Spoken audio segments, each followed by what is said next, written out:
Okay. Now we got a fresh stream. Okay. All right. Did I schedule it or am I live? Okay.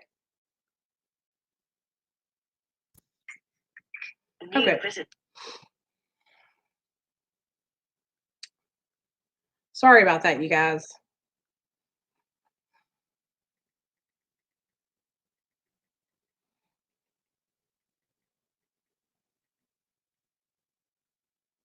Hey guys. Hey, Amy. What's up, everybody? Okay, cool. I'm glad y'all are here. Hey, Bobby Lynn. All right. So we just talked about that serious stuff. Now we're going to move on from that and we're going to talk about positive stuff. We're going to talk about changing our lives. We're going to talk about staying sober. We're going to talk about we're going to listen, you guys. You know what we're going to talk about? Look at you, 19 of you guys now. That's awesome. Hey guys, did y'all get the notification for this one? All right. Okay. Hey Shay. Hey Kim. Good deal. Let's talk about getting through withdrawal, you guys. How many of you guys have some major stories about when you were going through withdrawal? That's our hard times. I remember, and I'm going to have to go through a little bit of it when I get completely off Suboxone. And I'm going to share that with you guys. So, let's first of all, let me introduce myself to anyone that's new and just finding the channel. My name is Nicole. I'm a recovering addict. I was a poly addict, addicted to methamphetamine, oxy, Xanax, cocaine, alcohol, anything that I could shoot up, I would shoot it up. I was addicted to it all. The two drugs that I really focused on a lot was methamphetamine and oxy and Xanax. I was an up and down and all arounder. I like to be real high and then try to bring myself down low. And it was a hot mess. Okay. It was a hot mess, y'all. I was constantly in a state of hallucinations. I was constantly in a state of psychosis. I was very, very sick. Okay. And now I'm on 2 milligrams of Suboxone and I'm working my way down from that. I had started out on 12 back in 2015. Okay. Hey, what's up? You're withdrawing from Xanax? Well, you're in the right place. We're going to help you and we're going to help you get through it by helping keep your mind off. We're going to help you with some tips and tricks to get through withdrawal, and I'm going to help you you're going to have support from all of us. So welcome to my live stream. Welcome to the family. Hi at last. I like that. So welcome to the Real Talk Recovery family. All right. So just so you guys know, I've been through opiate withdrawal so many times that I can't even count it. I've been through benzodiazepine withdrawal so many times, I can't even count it. Okay. I've been through every withdrawal possible to man. The reason why I was always in withdrawal is because I wasn't independently wealthy. I didn't have money to stay high all the time. So I would get high, right? And then I would drop down low. And I would be having nothing and I would be going through the worst withdrawal ever. One of the hardest times I had, I want to say, was the worst withdrawal that I can physically remember going through, you guys, was a methadone withdrawal and Xanax. I was abusing those two medications together. And hey, Seth, the reason why they were so hard for me is because I jumped off at such a high milligram. I think I was over 120 milligrams of methadone and taking like 6 or 7 bars a day. And of course, none of this was prescribed to me, you guys. I was abusing all of it. I was buying it off the street. I was hustling and just like, just doing what we do. One of the things that I do not advise, okay, is going through cold turkey withdrawal from anything. All right. You don't have to go through that alone, first of all, and you don't have to go through it without a doctor's care. The best thing to do when you're wanting to get sober is to reach out for help. Okay. If you're an opiate addict and you need help tapering off of your drug of choice, or you need help changing from one medication to the other, like going from heroin to Suboxone, there are places where you can get help for that. You can reach out to me and I will help you get into a program, or I will help you get connected with someone who is a doctor that can help you transition. Okay. With Xanax and any kind of benzodiazepines, Do not jump off those shits cold turkey. You can have a seizure.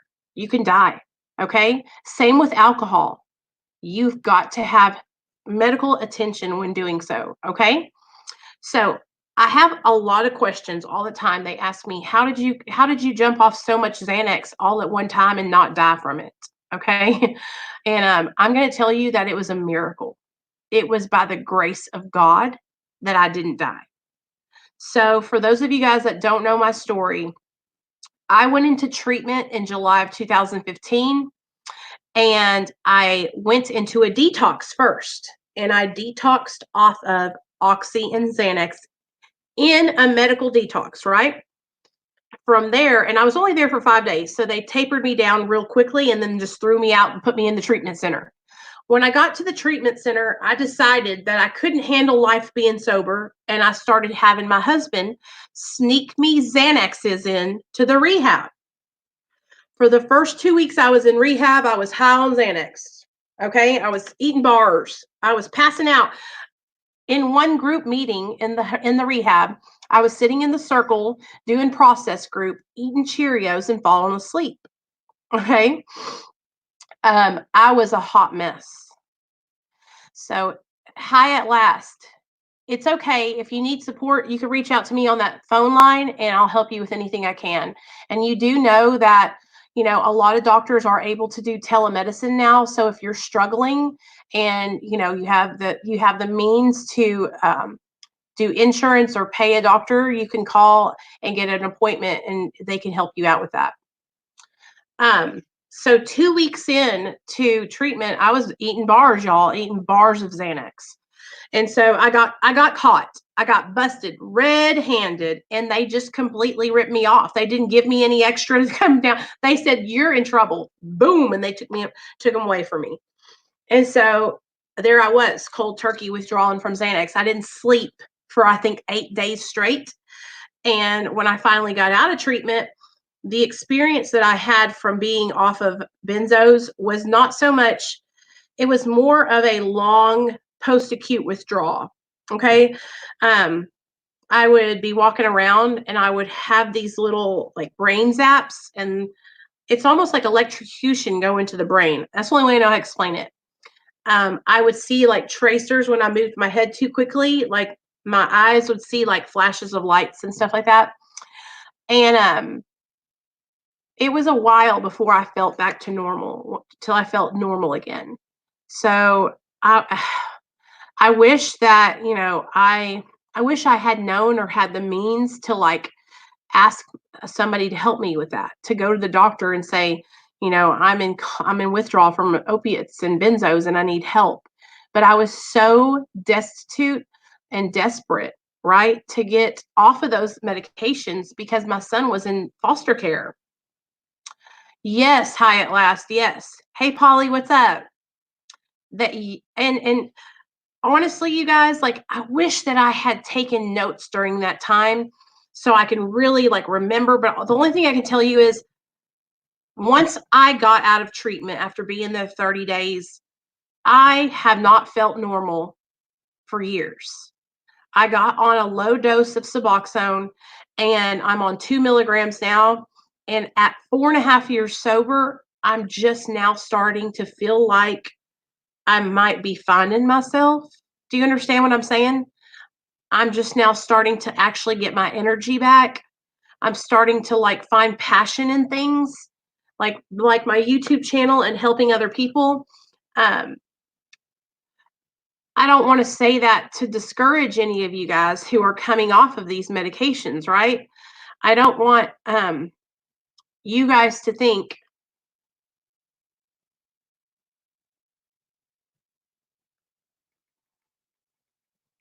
hold on.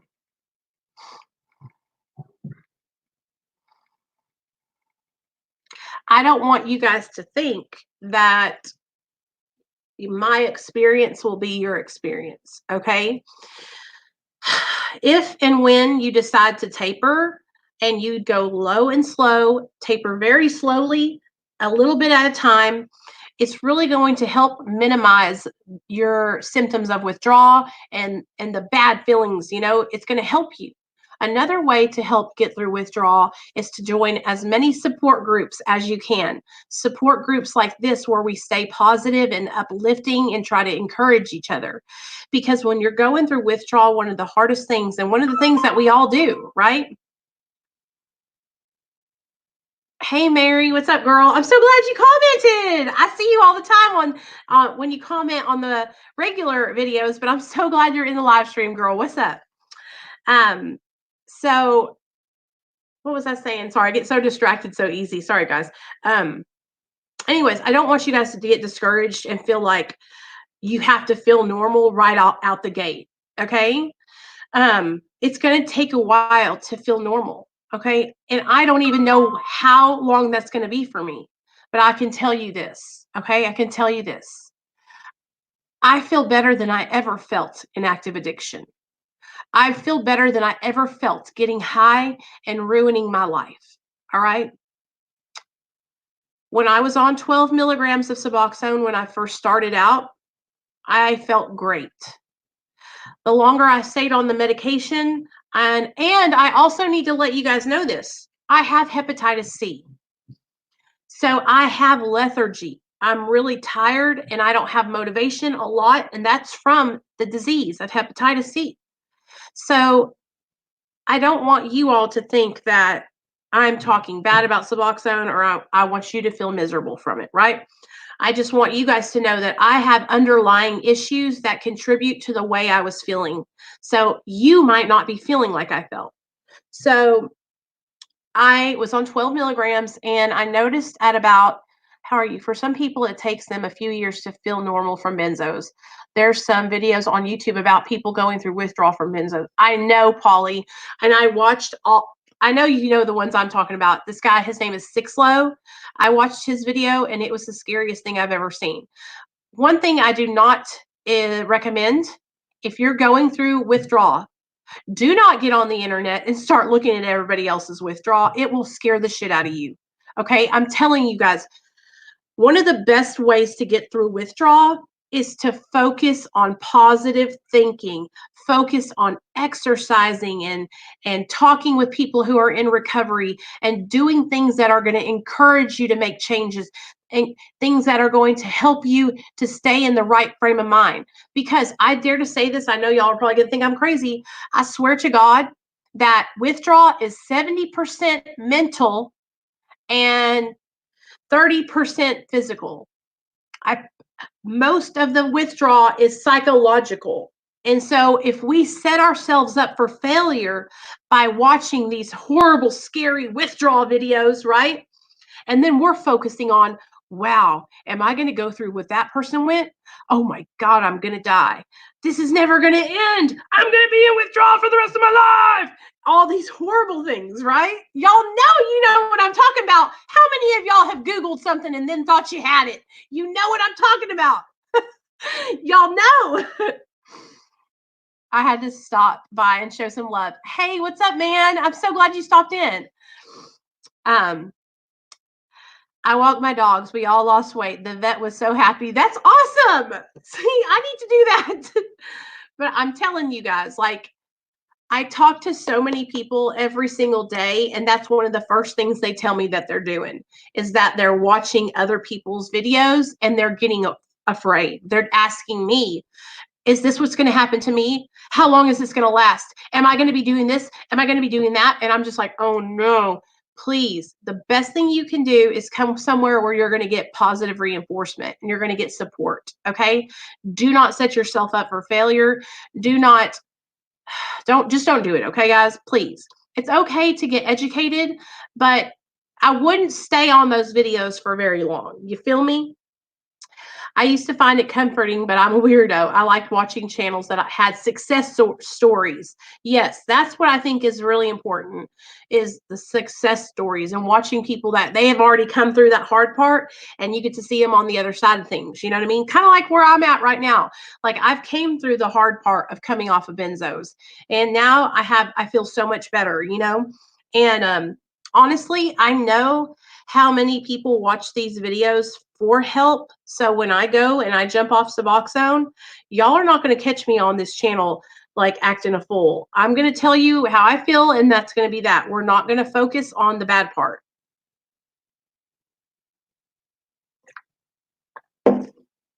Oh, he got 3. That's good, Sky. I'm proud of you.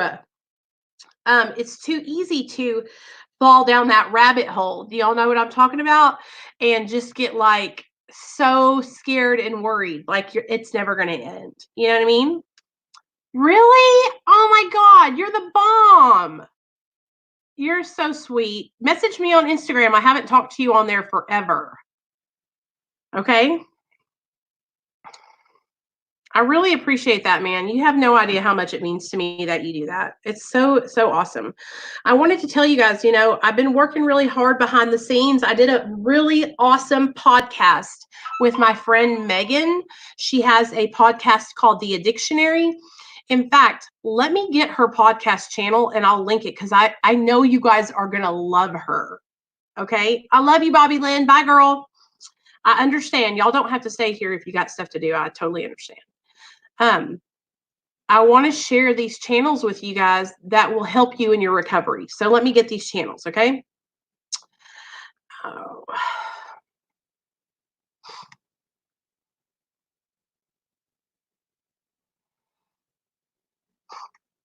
Okay, here I'm dropping a link right now for the Addictionary, okay?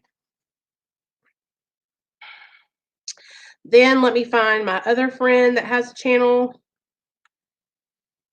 This is Nick's channel, my little chicken nugget. This guy right here is I love him to death. He's such a good friend of mine. His name is Nick Matson. Okay.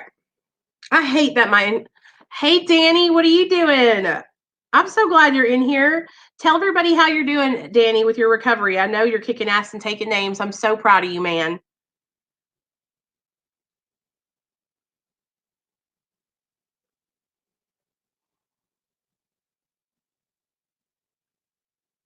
Yes.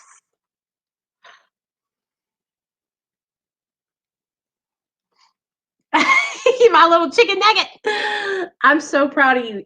So can I tell him a little bit? So Danny and I met, I think he found my YouTube channel, right? And so he had found my YouTube channel and reached out to me here and was kind of having a hard time, you guys. He was really, really going through it.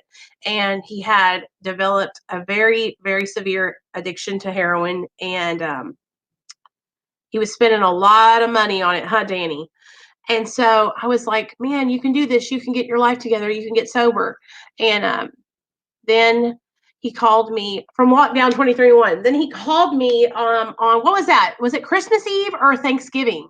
On Christmas or Thanksgiving, we were video chatting with each other because y'all know me. I saw a message and I called him right back. An ounce a week, you guys. And so a lot of money. And so I called him and he had just overdosed. And I was like, something's got to give. You know what I mean? Like Christmas Eve, his mom's birthday. He was in the bathroom and his mom found him in the bathroom. And when he texted that to me on Instagram, I was like, oh, hell no, I'm calling this fool.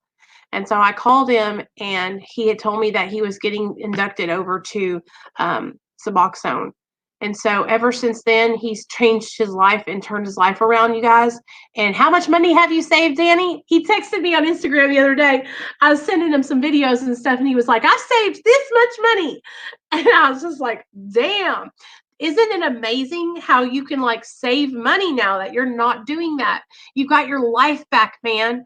So many people are afraid to get on maintenance medication because they think that it's going to be worse than what they were doing when they were in their addiction, or they think that you don't have to be on maintenance for the rest of your life if you don't want to be, and you don't have to make it a hard time. 8 racks in 3 months. Yes, Danny, you're a success story. You know that, right? And I would love to have you on the channel to share your story. Anytime you feel comfortable, man, hit me up and I'll get you on here. I'm so proud of you, man. You have no idea. Like, I am so proud of you. You can use Suboxone temporarily or you can use it forever. You know what I mean? And that's okay. Not everybody is trying to, here's the thing. some people's idea of sobriety is different than what other people's idea of sobriety is. Okay. My sobriety is specific to me, just like yours is.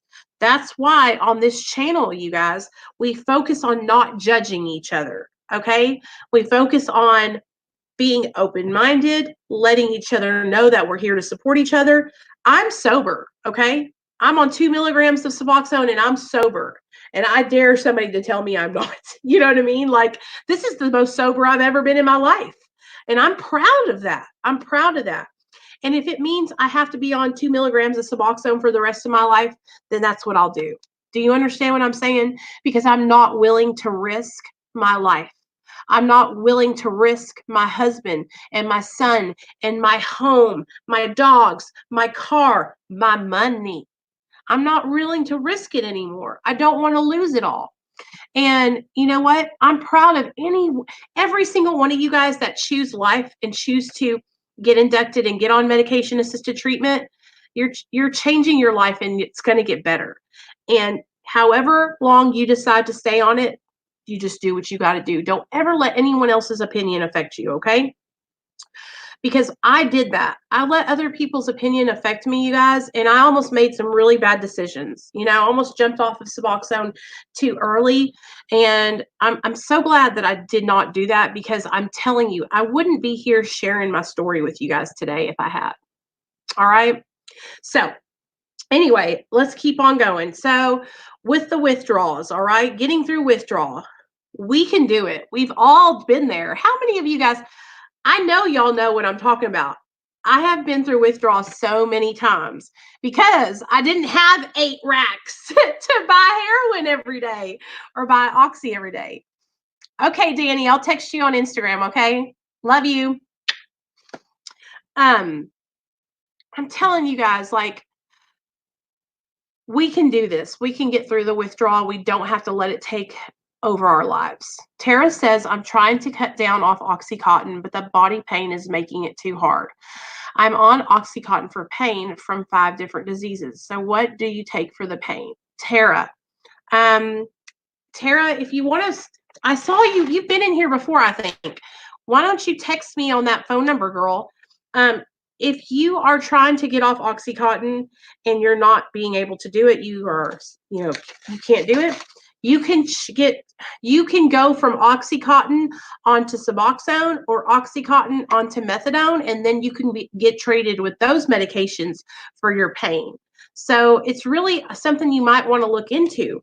If you're willing to text me on that phone number right there on the screen, I will call you right after this live stream, and I will help you find someone that you can get in to see and maybe get transferred over from that medication in a safe way to where you're not going to be going through a bunch of pain, you know? I have noticed many struggling because of the pain issue. Absolutely, Ash. So a lot of people are on medications, you guys, and they're legally prescribed these medications. They might not even be addicts. They're just chronic pain patients, okay? And then, good, Tara, message me, girl. Now, with all the stuff that's going on, Tara, in the world, you can get treated through telemedicine. So that way you don't have to go in to see the doctor. You can actually, or you can meet with the doctor one time and then be treated over the phone from there on out. Like, there's so many options that we can work with you and get you set up. Okay. So text me, girl. A lot of people are struggling with chronic pain issues and the medications. I have met so many people, you guys, over the last 2 years that I've had my channel that are on many medications for their pain. And it gets to a point where they're overloaded with the medications, that their quality of life goes out the window because they're constantly having to take more and more and more of the medication because it stops working, right? What happens when we build a tolerance to opiates? We got to take more to get that relief, right? And so that's what happens to a lot of people that have chronic pain issues, and then they're a slave to their pain pills. And so a lot of people that are going through that are getting transitioned from their pain pills onto Suboxone, and then their quality of life goes from 10 to 100, and they're able to go outside and walk around and go to the store and drive their car. I know some chronic pain patients who had to stop driving their car because they were on such high amounts of opiates and opioids that they couldn't operate their vehicle. And so their quality of life just became nothing. And so when you're able to transition from medications that were basically running your life to a medication that gives you freedom, it's amazing. It's an empowering moment. And that can happen for anybody, you know? If you're somebody who's struggling with chronic pain and you need something for pain, but you also want to be able to live your life, Suboxone is an amazing medication that can help you do that. Amazing.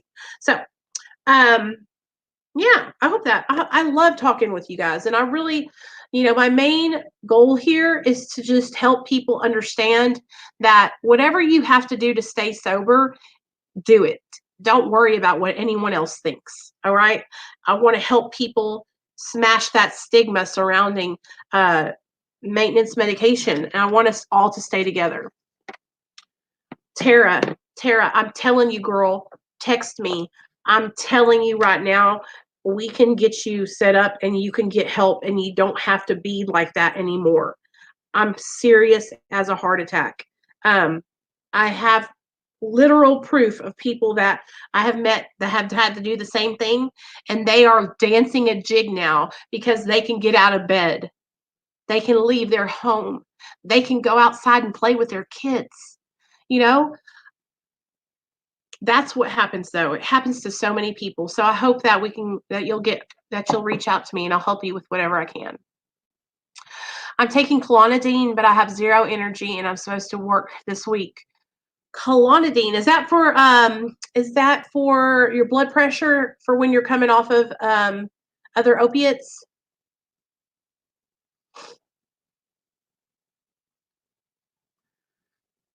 And Sky, I totally understand about not having energy. Yes, I can work from home for the next 2 weeks, but I don't have the energy to actually work. It's going to be hard. You know what? I understand. I'm not going through withdrawal, but I do experience days where I just have no motivation. Do you know what I'm saying?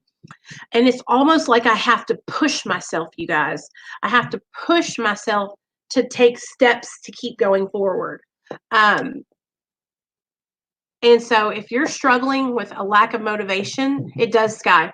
If you're struggling with a lack of motivation and you're overly tired, think about this. If you can just get up, push yourself to walk around, go outside, get some fresh air. You know what I'm saying? Get on the phone, call somebody that inspires you or gets you excited about life. I had a phone call from one of my friends that I hadn't talked to in years the other day, you guys. Hey, lab girl. I was talking to my friend Leanne. You guys know Leanne. I've told stories about her here on my channel. She's the girl that me and her went and popped somebody's tires. She called me yesterday or the day before. I can't remember which one, but we were on the phone and I have missed her so much. She inspires the shit out of me. She works out, pumps iron. She's gotten in shape. And I look up to her. I'm like, I want to get in shape. I want to pump iron. I want to be, I want to be the best version of myself. And when I see her, she does that for me. And so call somebody that inspires you. You know what I mean? Let's see. I'm going to try and find a cool meditation that we can read to talk. I know.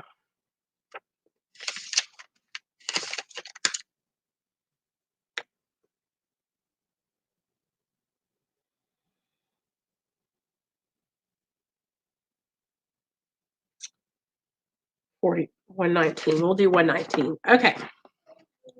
Just talking on the internet. What are you doing, buddy? Well, why don't you come over here and sit beside me and do some of your homework? Okay. And you can do the meditation with me. You want to? How? You can color and stuff. Come on. How do I do a meditation? I'll show you. Nate's going to join us for our meditation, guys. You want to sit by Mama? Right here. Sit right here. Okay, and I'll back it up so that they can all see it. We can do our meditation Wait, it's together. backwards. There we go. Hey! So see, if I have to sit this way. That's okay. Sit that way. Okay, I'm going to read it. Are you ready? No, I need to do my homework. Oh, you want to do your homework while I read? Okay, let me give you this. Sit down. On your butt. All right. I'm going to get you some colors. This is how we got to do it since we're quarantined and we got to stay home. There we go. Diary. No diarrheas. Why Okay. not? What do I do? All righty then. Wait, so you have to, okay. Wait. It says, welcome to colors and shapes. Spot the difference? It says, trace and color the shapes above. So trace and color them. Okay? Yeah. All right, let's read a meditation together, guys. Here we go. Sometimes the things we consider our greatest weaknesses prove to be our greatest strengths. They provide us with opportunities for growth that we would never have had otherwise. All my life, I've prayed for courage, but it was through my shyness that I learned that courage was already available to me. I was hesitant about sharing in meetings, afraid I would be ridiculed. I sat in the back and kept my secrets to myself. Still, I heard my own story so often that I began to lose my fear. Calling upon a reserve of courage I didn't know existed, I managed to approach some members who seemed to have similar experiences. In time, I had spoken with so many people one-on-one that sharing in their group became possible, even comfortable. If my fear had simply been removed, I might never have known that I am capable of acting on my own behalf. I didn't need enough strength to get up in front of a room full of strangers. I only needed enough to keep me taking tiny steps. I had exactly enough strength and courage to reach my goal. Today's reminder: anything and everything about me can be used for my good. If I feel insecure or frightened today, I will remember that my fear is a signal that there is something for me to learn. That doesn't make sense to me. So that means that, listen, I'll tell you, if you feel insecure or frightened, you know how sometimes when I was at school, when you're at school and you feel like you don't know the answer and you get afraid to answer or raise your hand, and when it's time to leave school or when it's time for mommy to drop you off and you get nervous that I'm not going to come back, right? When that fear comes in, you know what? What? I have to be brave. That's an opportunity. You have to be brave, and you have to be brave, and then that's an opportunity for you to learn from that situation. So when you are getting afraid, you have to be like a Mexico person. That's Chinese, buddy. I know already. Okay. But instead of being afraid and getting nervous and thinking, oh no, I can't do this, I'm not going to make it, right? Instead of getting afraid and thinking you won't make it, reach out for help. Raise your hand and say, I need help. I'm nervous and I don't know what to do. You know, that's what you got to do. Anytime that you're experiencing fear, it's a time to be able to learn. And so what are 3 things that you're grateful for today, Nathaniel? Would you share those things with everybody? Video games. Video games.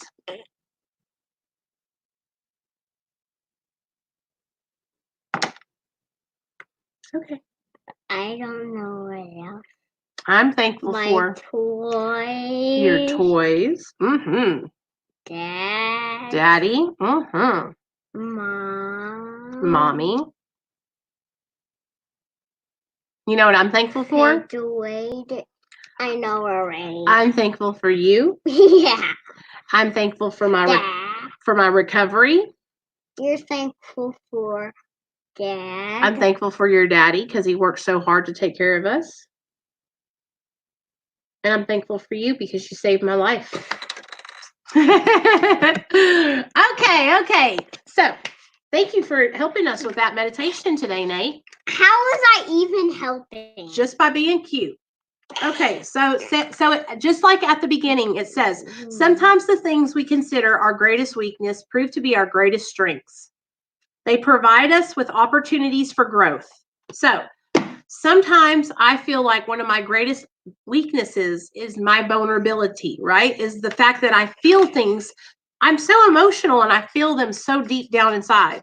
But really, that ability to show that vulnerability and that ability to feel those emotions is really my greatest attribute. And it is my greatest strength because it allows me to connect with other people on a level that I normally wouldn't be able to connect with. And it gives me the opportunity to be able to be of service and help other people. So, and don't forget dog and cat world. And so a lot of the times, you guys, the things that we think that we're not good at or we think that are holding us back are things that we can learn from and use, you know? In rehab, my legs felt that like they were weighed 300 pounds. Oh, I've been there. I keep an empty Suboxone strip to always remind me of what I got past in my life. That's awesome, Ash. I'm so proud of you, girl. Why are you proud of her? Because of the people. I'm proud of all the people that are on here that make turn their lives around and get sober because it's a hard thing. And you won't die. It's good and you won't die. That's right. Because the disease of addiction is bad. Coronavirus. No, it's not coronavirus. Say that crazy thing that we always say. No. Why not? Do y'all know the Cardi B meme that's going around? Say it. You do it. No, you. Where she goes, coronavirus. Coronavirus.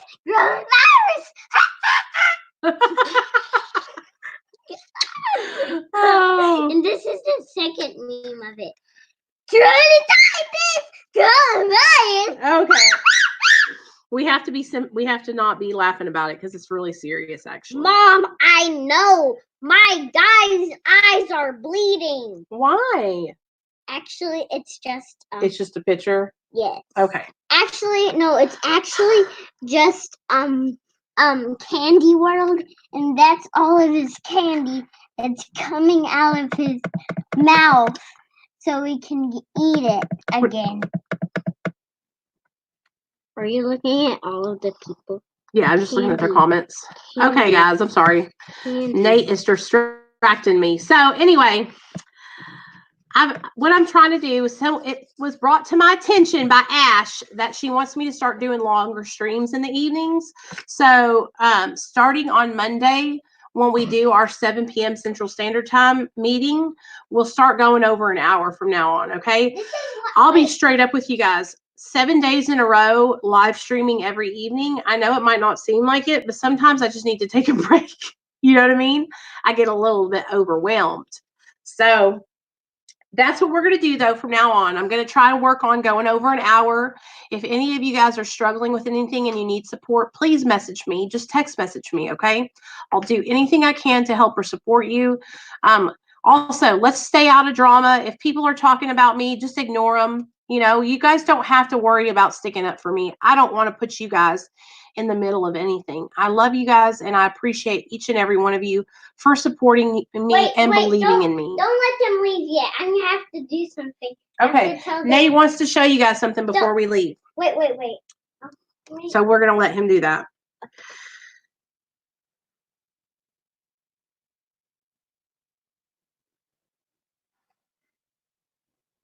This is what's going to come for you in your dreams tonight. I will show you guys. Okay, Nate wants to show you his animal.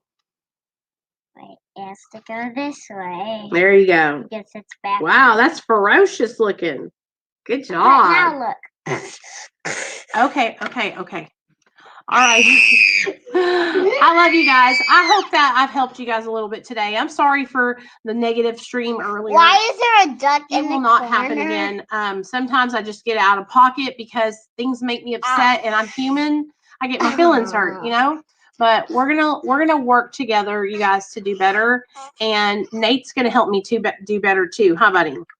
Yeah, because you're doing better already. Thank you, baby. Thank you. No, it's because. Are you talking about? No. Oh. Okay, so from all my patrons, I'm going to go live. I'll send you guys the link as soon as I sign on, okay? I Love see y'all. someone saying, Mom, I can't read her name because I don't know where her name is. Oh, it's on the bottom.